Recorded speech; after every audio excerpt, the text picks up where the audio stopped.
Yo, YouTube, what's going on? Welcome back to the Comic John YouTube channel. I, of course, am your host, John Hassinger, for this 2022 Top 10 Movies of the Year. Honorable mention real quick, The Menu, Anya Taylor-Joy, Ralph Fiennes, and Nicholas Hoult are wonderful hosts. Elvis. The acting in this movie was phenomenal, but Baz Luhrmann's directing style was a little too trailer or like music video-ish for me, and that's why it didn't make the top 10. But Hanks and Butler deserve all the awards they should get. They're gonna get. Thor: Love and Thunder. Had such high expectations for this movie. It felt like the time you had a good friend over to play with action figures and they weren't taking it seriously. That's what it felt like. Thor: Love and Thunder. Black Adam. I had a blast the first time I saw it in theaters. Then when I went to rewatch it on HBO Max, I fast-forwarded through that horrible opening narration and just to all the fight scenes and then to the post-credit scene that I'm sure they're going to, make a documentary about one day. So that's why Black Adam is not in my top 10. And finally, The Invitation. On a day when timing played the only factor into why I chose to see this movie in the theaters, I was pleasantly surprised. Natalie Emmanuel is always engaging. So it didn't make top 10, but it was enjoyable. Now on to the top 10. At number 10, I never had more jump scares watching a movie in a theater. Sochie Bacon proves she has chops like her dad, and the cow pen face scene was worth the price of admission. Caitlin Stasey, with limited screen time, crushes this movie. And that's why Smile is number 10. Number 9, The Northman. I have The Northman so high only because I would not recommend this movie to everyone. It is just gripping from beginning to end. Number 8, Avatar, The Way of Water. Now, again, I know for most people, Avatar number 8, visually it's unbelievable. But for me, characters are so important for movies, and that's something that Smile and The Northman did it fairly quickly, where you care about the characters. And Avatar, I just only really care about Sigourney Weaver's character and Zoe Saldana's character. Everybody else, I'm just kind of waiting for them to make a sacrifice. It feels like the movie's really about those two. Other than that, I loved it. My jaw was dropped for the first 2 hours. It's a miracle of cinema. Number 7, Black Panther: Wakanda Forever. The introduction to Namor was worth the price of admission for me. But the acting Letitia Wright is doing in this movie is so underrated, because Shuri in Black Panther 1 and Infinity War, she's kind of funny and happy. She is funny. She makes fun of, she's busting everybody. And in Black Panther: Wakanda Forever, she is just a character that's full of grief and hopelessness, and is one of the most expanded character growths ever in MCU history. And of course, Angela Bassett, Oscar nomination potential for sure. Number 6, about midway through Nope, I realized I love this movie because it's like Jaws, but they're in the desert. Instead of a shark, it's a vicious alien. And Keke Palmer, it's you just don't...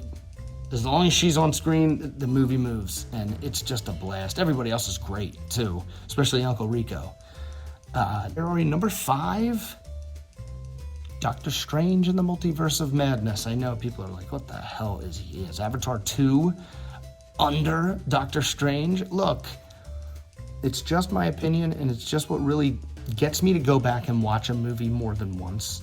That, to me, means I like the movie the most, and I always go back because Benedict Cumberbatch and Elizabeth Olsen, I'd watch the two of them pretty much do anything. Number 4, The Woman King. I was intrigued basically because of Viola Davis and John Boyega basically looking like they're playing something I've never seen them play. Amanda Waller and Finn, two African kings from the 1600s, or I'm sorry if my dates aren't exact, but they were so good. They'd speak in different accents the whole time, and a lot of times just a different language. On the edge of my seat and engaged, and I cared. I was invested in the characters very quickly. Again, with this movie, a lot like Northman and Smile, unlike Avatar. Again, just my opinion. But yeah, man, Viola Davis, she's God tier in this movie, but Lashana Lynch is like the soul of this movie, and she gets you to stand up. My top 3 of 2022, right there at number 3, The Batman. I'm waiting for more, and that's why this movie isn't higher. I feel like there's no way they made this movie not with super high hopes to continue the universe, because they introduced so many characters so briefly.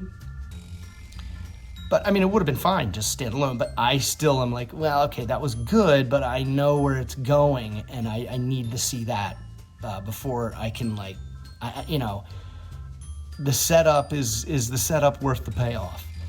But I knew within the first 2 minutes of this movie that I was going to enjoy the tone that Matt Reeves was going for, the director, the writer, and it's because of the narration. Every Batman comic book that I can ever remember reading, there was always him talking. I don't know to anyone, maybe to us, I don't know, but there was always little blocks up in the corners, and Batman was kind of giving the rundown of what's going on now. And they set up everything with that narration in this movie, and it's just like they do it in the comics. So I remember watching it going, oh wait, I'm not reading a book and that's my voice in my head. That's Robert Pattinson, getting us into the absolute most realized and actually populated Gotham City ever. And Zoe Kravitz steals every scene. My top 2 I wrestled with up until like a day ago, and it just comes down to, would I recommend this movie to anyone or everyone? And the only reason I wouldn't recommend Everything Everywhere All at Once to, say, someone like my mother is because I think maybe the main theme of it wouldn't go over her head, but a bulk of the middle would, and that would maybe not even get her to the end.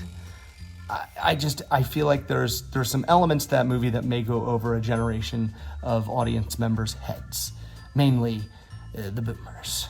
But I loved it, and forever this year, I mean, it came out very early in this year, forever it was like my number 1. Like, hands down, I didn't think anything was gonna come close until I've just been listening and kind of reevaluating and considering so many factors that played into, and the history and the build-up to Top Gun Maverick. When the news broke that they were going to make this movie, it seems like 5 to 7 years ago, someone checked me there, but there had been rumors for a long time, and it became kind of a joke or a meme, or there's no way that's going to happen. I mean, what are they going to do? And the fact that Cruise was so intense on not, skimping on effects and pushing through the pandemic, but making sure that everybody was doing everything by the book. And I remember seeing this movie and going, I don't care how much money, this movie's gonna make so much. And it ended up making over $1 billion.